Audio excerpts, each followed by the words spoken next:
Si te pido, ¿te alcanzas? Hola, hola. Casi me mato. ¿Qué tal? Buenos días. Ven, si ¿Más venís más allá? al frente, pues sí te podemos. ¿Acá está bien? Acá está bien. Bueno, con respecto al tema de los desperdicios, yo hace un tiempo bastante largo que he leído que en Alemania, sobre todo, no solamente tenemos que tener en cuenta los desperdicios por la mala, por ahí, digamos, porque no hemos calculado bien lo que puede llegar a comer la gente, etcétera, etcétera, todo lo que explicaron ustedes, sino que ahora el tema Más. de los vencimientos de los productos es muy importante. ¿Por qué? Porque nosotros sabemos que los productos secos, como pueden ser harinas, como pueden ser, bueno, galletitas, fideos, todos esos productos que son secos, que no necesitan frío, bueno, a veces se le pone digamos, una fecha de vencimiento hasta estimativa, porque en bromatología se estudia por ahí en el laboratorio, más o menos uno dice, bueno, en un año por ahí empieza a no tener, digamos, organolépticamente todas las condiciones que tenía al principio. Pero de todas maneras, aunque no esté tan perfecto, son alimentos que se pueden seguir consumiendo. Entonces, esa es la pregunta o la inquietud. No es solamente el tema de que desperdiciemos porque no calculamos bien o por lo que sea, sino que también hay una nueva corriente que está viendo de qué manera también identificar los vencimientos de los productos. ¿Es así?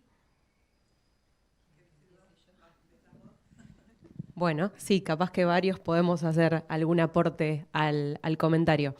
De parte de lo que es la Secretaría de Agricultura y lo que hemos trabajado desde el Plan Nacional, hace varios años que, digamos, desde que empezamos a trabajar en este tema, se habla del tema de las fechas de vencimiento. Para poner a todos en contexto, las fechas de vencimiento están dentro del capítulo 5 del Código Alimentario Argentino. O sea, la rotulación de las fechas de vencimiento está dentro del capítulo 5 del Código Alimentario Argentino y están normados por un reglamento técnico Mercosur. Entonces, los 4 países estuvimos de acuerdo en aquel momento, hace muchos años, en cómo rotular esto. A la fecha, cuando un producto dice fecha de vencimiento, fecha de duración, vencimiento o consumo preferente, a los fines legales es lo mismo, ¿no? Hoy en día. Entonces, ahí arranco un poco la respuesta. Por un lado, estuvimos trabajando con las personas de la Secretaría que participan en el ámbito de Mercosur en revisar estos términos y que consumo preferente no sea lo mismo que fecha de vencimiento. Y se han tomado algunas decisiones, solo que todavía ese reglamento técnico Mercosur no se aprobó, todavía sigue en discusión porque no se revisó solo eso, sino que se revisa todo, ¿no? Todo por distintos motivos. Eso por un lado. Por otro lado, hemos escuchado muchas veces en donde se plantea por qué no tener 2 fechas de vencimiento en cada producto, por qué no marcar los productos por categorías, entonces que algunos tengan fecha de vencimiento, otros tengan consumo preferente. Bueno, en la Secretaría lo que hicimos, y están presentes los miembros de mi equipo que hicieron el informe, Paula y Amalí, estuvimos investigando cómo se está trabajando esto en otros países, qué estudios hay sobre el entendimiento de las fechas de duración de los productos al revisar los rótulos, qué entiende el consumidor. Y un poco lo que detectamos es que la recomendación es no incorporar 2 fechas en el mismo producto. Es decir, que quizá tengamos distintos términos y que se pueda llegar a categorías en donde algunos productos tendrán consumo preferente, otros tendrían fecha de vencimiento. Eso podría ser un camino a seguir, pero en términos reales, hoy por ahora no tenemos un avance en legislación sobre eso. No, ¿Sí? eso Medio largo, pero quería hacer el recorrido sí, no, para... eso lo tengo muy en cuenta y lo sé, pero vamos al hecho de que hay países en Europa como Alemania que están trabajando sobre eso para que no haya digamos, tanto desperdicio, ¿no? Sí, Y totalmente. Puede ser una medida, como digo, lo que sí avanzamos es en plantearlo a nivel Mercosur y que se modifique en la parte, en algún momento se aprobará, esperemos que pronto, en lo que es Argentina aún no hemos avanzado. También, más allá de que son procesos largos, como decíamos, que llevan tiempo, también entender cuál es el camino a seguir, es esto un poco, ¿no? No dar un paso en falso y que de repente nos demos cuenta que el cambio a nivel de la legislación que hicimos no tuvo el efecto esperado. Quizá al revés, provoque mayor, mayor desconocimiento en ese sentido. Bueno, y otra pregunta. Perdón, pues ¿sobre qué tema es para poder incorporar a todos? Sobre lo que habló recién el Dale. ingeniero con el tema de la ionización. No sé si me ve. Sí, lo que yo le quería preguntar era lo siguiente. Nosotros vemos que, por ejemplo, muchos países europeos... ¿No se oye? Que muchos países europeos de pronto son muy... ponen mucho el ojo con respecto, supóngase, a los alimentos genéticamente modificados y todo eso. A los alimentos que acá por ahí todavía le ponemos el nitrito y un montón de cosas que usamos acá, como el glifosato y un montón de cosas, y en otros países obviamente no. El tema de la ionización, yo sé que, por ejemplo, recuerdo que Polonia o algunos productores de papas ionizaban por el tema de los brotes, porque enseguida brotaban. Pero yo quiero saber si queda algún vestigio, hay alguna... En eso no lo tengo muy claro, por eso yo quería preguntarle. Residuo. Sí, es muy buena la pregunta. Tengo dos comentarios. El primero es el absoluto. Ya hace más o menos, ¿cuánto vamos? Por los 30 años, más o menos hace 30 años. Antes de esos 30 años ya estaba aprobada la irradiación de los alimentos a dosis hasta 10 kilogray. Desde hace 30 años en adelante está aprobada sin límite de dosis. Esa fue la conclusión. ¿Por qué? Porque no se produce ninguna modificación de los alimentos, ni desde el punto de vista teratogénico, cancerigénico, o sea, no producen un daño a la salud de los consumidores. Tampoco se genera lo que se llama radiactividad inducida, ¿sí? O sea, habitualmente cuando se irradia un alimento hay límites para hacerlo, porque uno puede poner un alimento en un acelerador de electrones a muy alta energía y hacer que esos alimentos, algunos de sus componentes, se vuelvan radiactivos. Eso no pasa en ninguna parte del mundo, porque los aceleradores están limitados y la radiación gamma que nosotros estamos acostumbrados a hacer no llega a la 10ª parte de la energía de un acelerador. Entonces, del lado de las contaminaciones o radiactividad inducida, no hay. Respecto al comentario de Polonia, muchas veces la información viene un poco mezclada. Es cierto que Polonia irradiaba las papas porque las papas brotaban.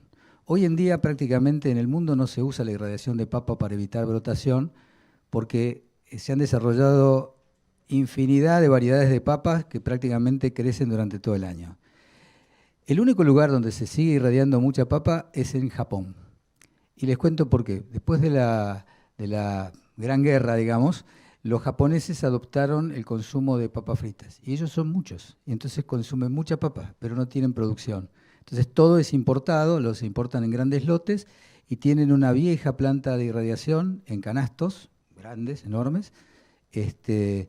Hace poquito se murió el jefe de planta, histórico, e irradiar las papas. Y es el único lugar donde se hace, primero. Segundo, Polonia hacía eso, como muchos países, pero se relaciona y se mezcla con papas importadas de Polonia que tenían la consecuencia del fallout, Es decir, cuando un reactor nuclear, miren que no estoy hablando de irradiación, estoy hablando de fallout, que es radiactividad, ¿sí? Producto radioactivo que va al ambiente y que luego se deposita en la tierra donde se cultiva la papa.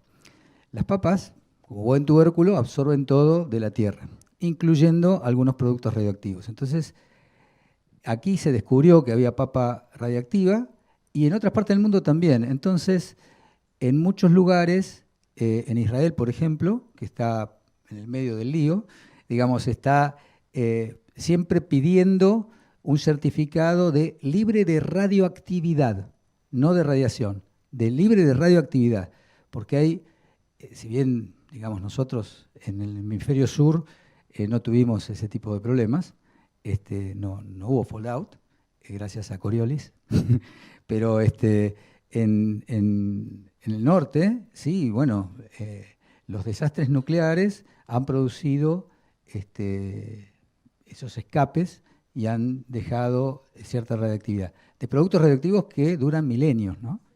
Bueno, entonces, no sé si, claro, Chernobyl entre otros. Pero bueno, les quería comentar esto para que no se asusten. Radiactividad y radiación son cosas completamente diferentes. O sea, la radiación gamma, por ejemplo, son paquetitos de energía, los famosos fotones. Les aviso que el fotón es un invento, ¿eh? No tiene una existencia real. Es una forma de explicar, muy bien. Es una forma de ver cómo interactúa esa energía con la materia, pero no tiene peso, no tiene masa, está asociada a una onda electromagnética. Exactamente. Y eso es difícil de entender, sobre todo cuando hablamos de alimentos, porque nosotros no nos alimentamos de algo que no pesa, que no tiene otra cosa. Por ahora. Por ahora. Gracias. Muchas gracias. Bueno, tengo con esto de la tecnología, yo de papel soy analógica y digital, entonces tengo las preguntas también de YouTube.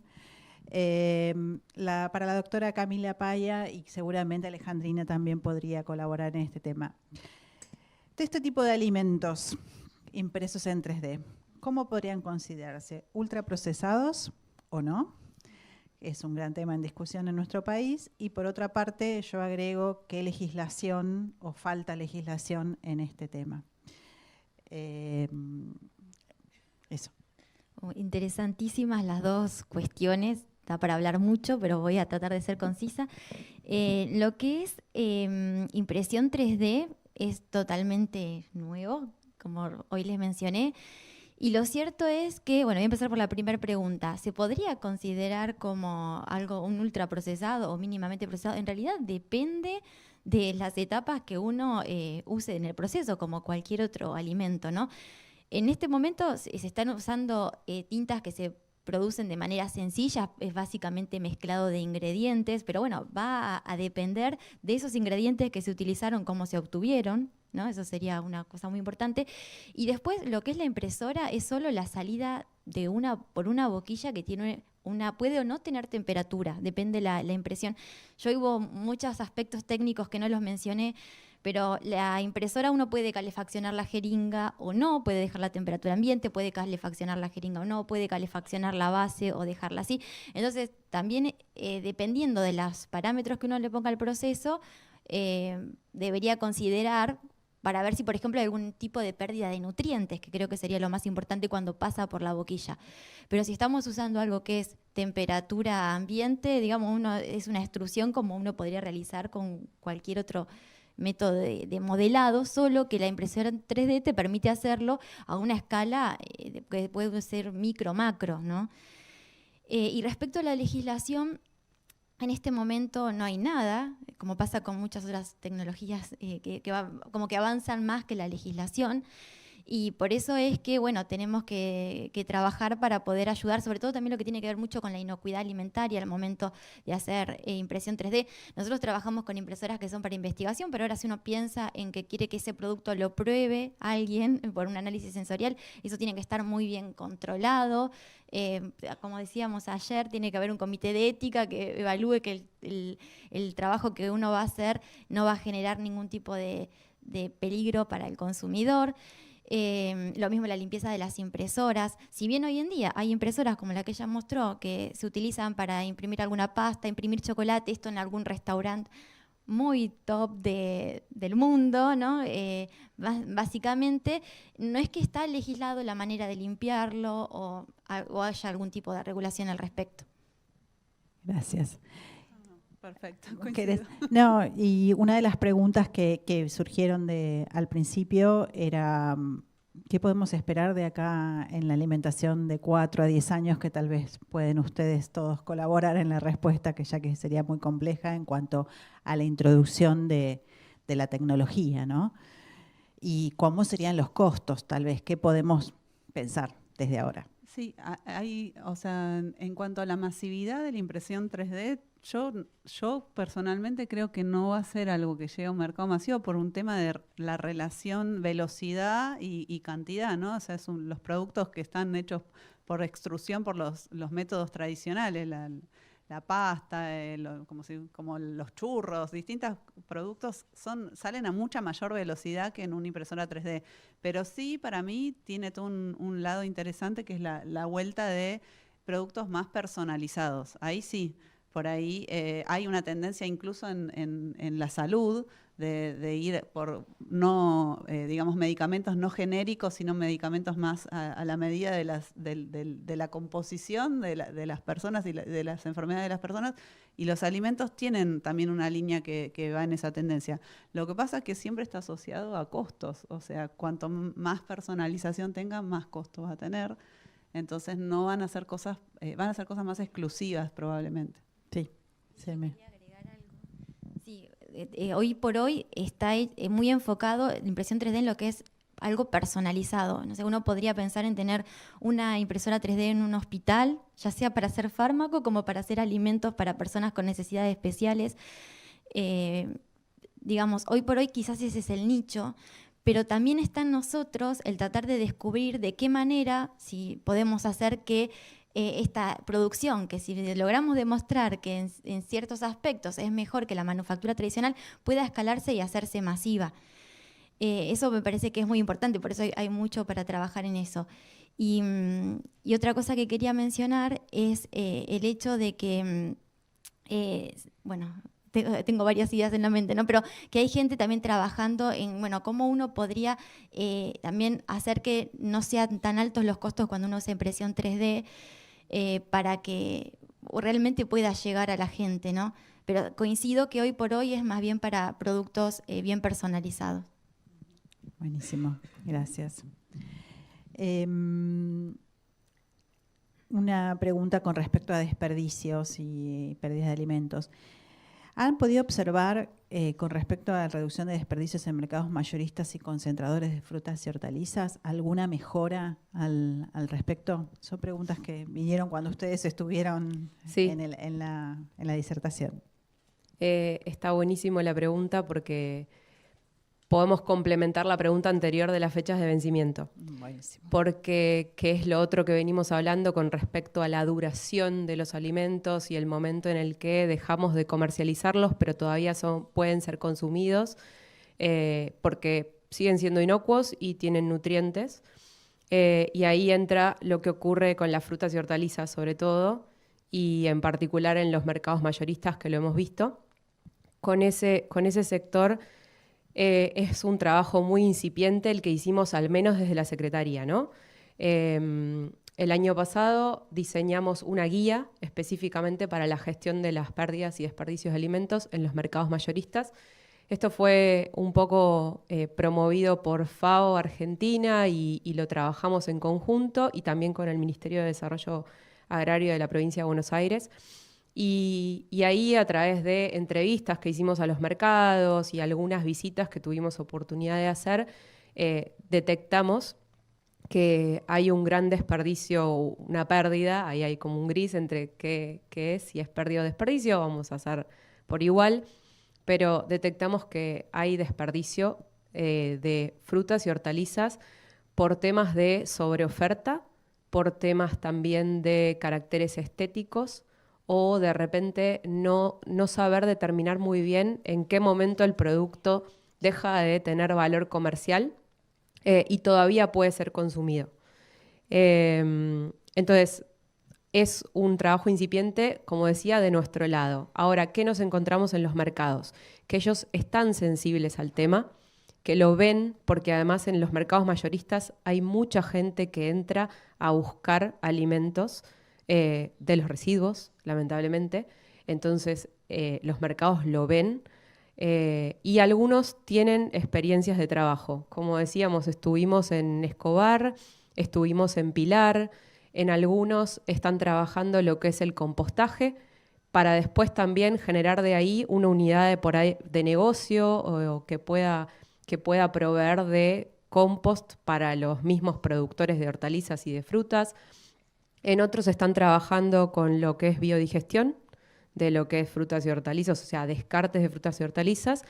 Y en algunos, quizá todos van a lo que es el tratamiento de residuos, pero en algunos ya empezaron a trabajar lo que es la prevención. O sea, realmente agarrar, digamos, lo que es el desperdicio de alimentos antes de que sea desperdicio y poder darle una segunda oportunidad a esas frutas y hortalizas. Ya sea donación, buscar otro mercado que tenga menores requisitos, o sea, estándares estéticos menos elevados. Bueno, hay varias opciones. La guía la pueden consultar. Es una guía que es un documento teórico práctico, como decimos nosotros, que lo tenemos publicado en la web. Un poco escuchaba a Marcela en lo que es la estimación de los desperdicios. Imagínense lo que puede ser medir residuos y descartes de frutas y hortalizas en un mercado concentrador como es el mercado central o son toneladas y toneladas que se manejan habitualmente. Entonces también empezamos a trabajar en equivalencias, en poder estimarlo y actuar, ¿no?, sobre eso. Gracias. Última. Sí. ¿Sí? Espera que...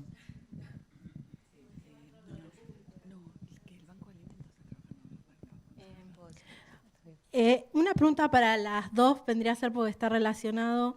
¿Desde el gobierno han pensado en promover la aplicación que se usa mucho en Europa, justamente como dijo la señora, en Alemania, en Bélgica, para darle una segunda oportunidad a los alimentos? Sé que la aplicación funciona en varias categorías, tanto en buffet como de hoteles, que preparan sus viandas que ya no se vendieron, como en negocios más como Starbucks, preparan su bolsa ya de alimentos que o los tiran o lo venden a la mitad de precio, entonces prefieren venderlo a la mitad de precio, y lo mismo para las grandes cadenas mayoristas, tienen justamente lo que decías del vencimiento de consumir antes preferentemente, esos alimentos directamente los venden a mitad de precio como en un pack.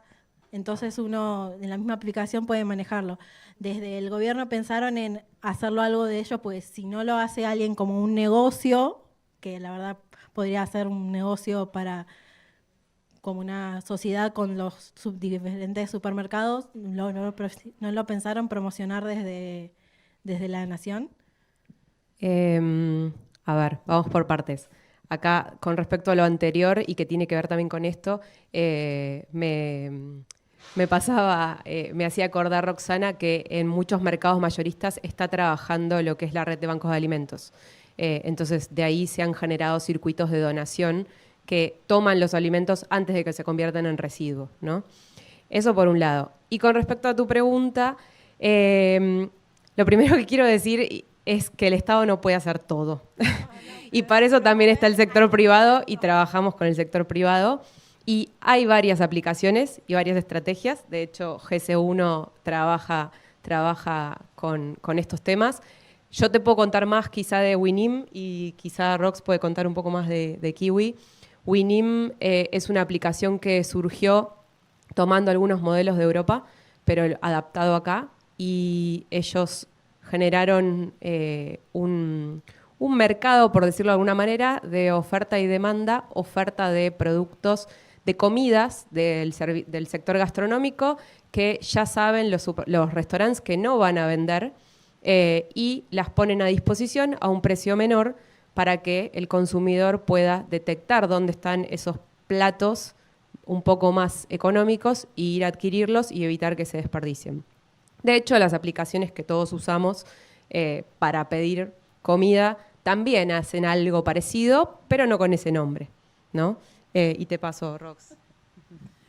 Bueno, sí, también. Yo creo que esas son aplicaciones que surgen del ámbito privado y con alianzas y tiene atrás todo un tema que hay que tener acuerdos. La otra aplicación con la que venimos trabajando por una cuestión de que se ha acercado a esta iniciativa es Kiwi, ¿sí? Que lo que busca es rescatar productos próximos a vencer. Entonces, la aplicación funciona hoy, vos vas, haces una compra de determinadas marcas y después sacas una foto del envase y del ticket de compra y la aplicación te devuelve hasta el 60% del precio que pagaste. Y también estamos trabajando con ellos, pero ahí hay que cambiar la forma de identificar los productos con códigos QR que tengan la fecha de vencimiento. También la aplicación lo que hace es generar alertas, como decía Natalia.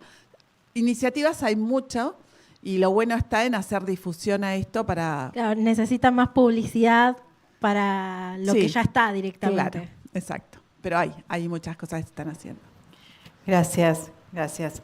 Bueno, nos estamos quedando con muy poquito tiempo para cerrar. Yo te puedo agregar quiero hacerle una pregunta a Marcela que tengo pendiente. ¿Puede ser? Así tratamos de cerrar. En tu experiencia, ¿cuál es en los comedores industriales, cuál es el factor más importante a tener en cuenta para empezar en evitar la pérdida de alimentos? Bueno, creo que la concientización es fundamental, este tema que yo decía, que la gente se sirve más de lo que va a comer.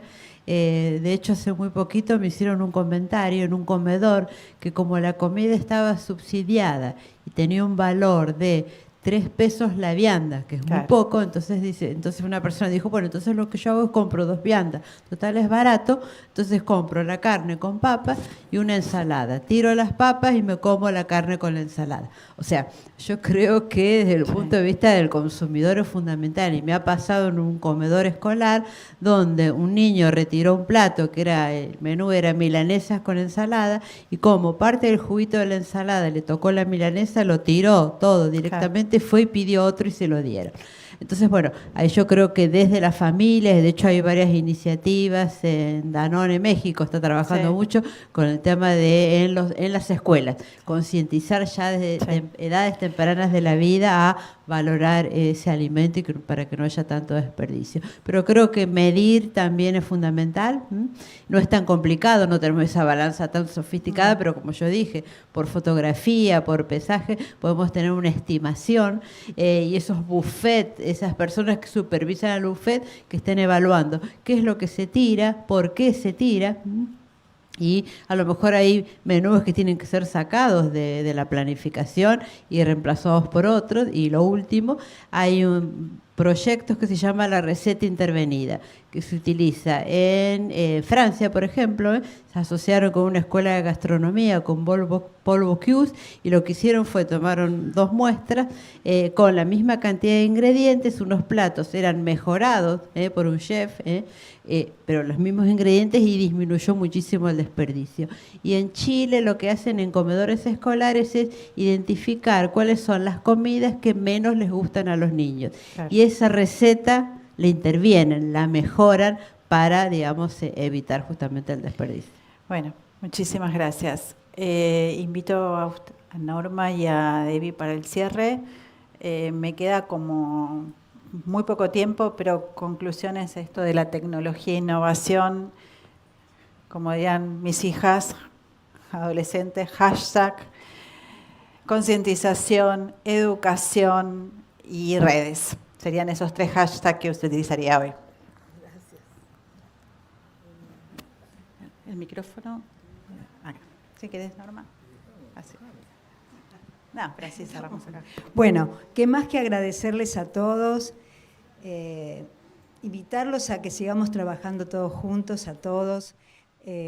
Esto fue un momento muy, muy especial desde la organización del trabajo con Débora, Marcela, Débora 1, 2, y conocerlos a todos ustedes, que ahora se hicieron acá, somos ahora todos conocidos, las puertas están abiertas, cada uno de ustedes puede tener propuestas de trabajar juntos, hay muchas cosas que se hablaron acá, que van a quedar para que sigamos trabajando, muchas cosas que son útiles para nosotros como profesionales, pero también para los alumnos, para nuestros alumnos, Débora, Marcela, que trabajamos con los chicos que son el futuro y necesitan todo esto, que ustedes les brinden todas estas experiencias, todo esto nuevo, el chocolate, la irradiación, cuestiones que son inherentes a nuestra profesión.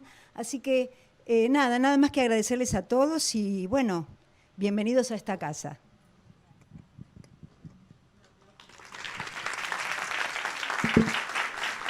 Gracias. Bueno, en principio quiero agradecer a los que están del otro lado de su ordenador, desde cualquier latitud de hispanoparlante, que nos vienen acompañando hace mucho tiempo y saben que hoy somos lo que ustedes nos recomendaron en las encuestas tiempo atrás. Somos un espacio abierto donde aprendemos a escuchar, además de hablar.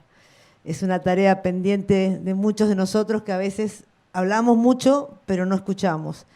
Este propósito de lo que organizamos en jornadas de red alimentaria es poder escuchar a la audiencia para poder programar y reprogramar estas actividades a disposición de las necesidades.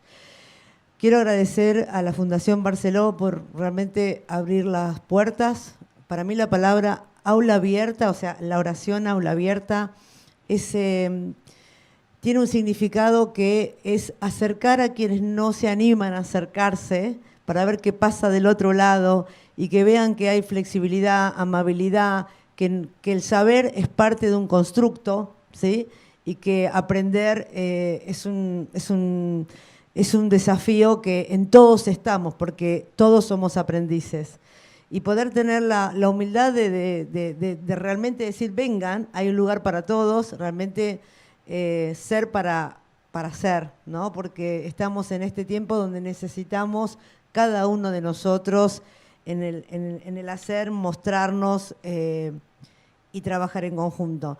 Hoy tenemos mucha gente que nos ha acompañado, empresarios, estudiantes, también colegas, la gente se vino de Chacabuco, ¿no? De Olpet, que está en el sector de la parte de alimentos de nutrición animal para mascotas, pero lo nombro porque ¿dónde termina y empieza la cadena de donde estamos? O sea, ¿en quién estamos pensando? No más ni menos que en toda la cadena, porque atrás de todos nosotros hay un mundo atrás y hacia adelante. Somos apenas un eslabón. Entonces es muy valioso para mí el agradecimiento de que nos hayan venido a acompañar y decirles que este material es de todos. Una de las cosas que realmente hemos logrado en este tiempo, en el cambio transformacional de qué me pertenece y no me pertenece, todo lo que se presentó hoy estará en el canal de YouTube de Red Alimentaria y de la Fundación de Barceló. No hay ningún slide que va a quedar afuera. Esto es muy lindo porque en otras épocas había que sacar muchas fotos para ver qué podíamos rescatar. Esta propuesta de quienes saben, de quienes lo dan todo, tienen la vocación, como dije al principio, de entregar conocimiento e intercambiar. Y de aquí en más, un camino para interrelacionarnos, porque aquí no hay de un lado ni del otro. La idea es que quienes quieran comunicarse con quienes quieran comunicarse, Red Alimentaria, ese es el corazón, que puedan realmente seguir multiplicando saberes y conocimiento. Gracias a todos, gracias a quien transmitió Lucas, ¿no? Sí, gracias Lucas, porque sí, nos acercás del otro lado Y me han dicho que realmente la transmisión es impecable. Muchas gracias. Gracias a Red Alimentaria también por el aguante, todos los que no pueden estar aquí, pero están trabajando desde sus lugares. Y a cada uno de ustedes que es un placer enorme. Y decir a la mesa ejecutiva a la que trabajamos en la vocación de la construcción, un honor Sergio, un honor Mariana, un honor Roxy y Débora. Esta experiencia realmente vale la pena compartirla y seguir adelante. A cuidarse y nos estamos encontrando pronto.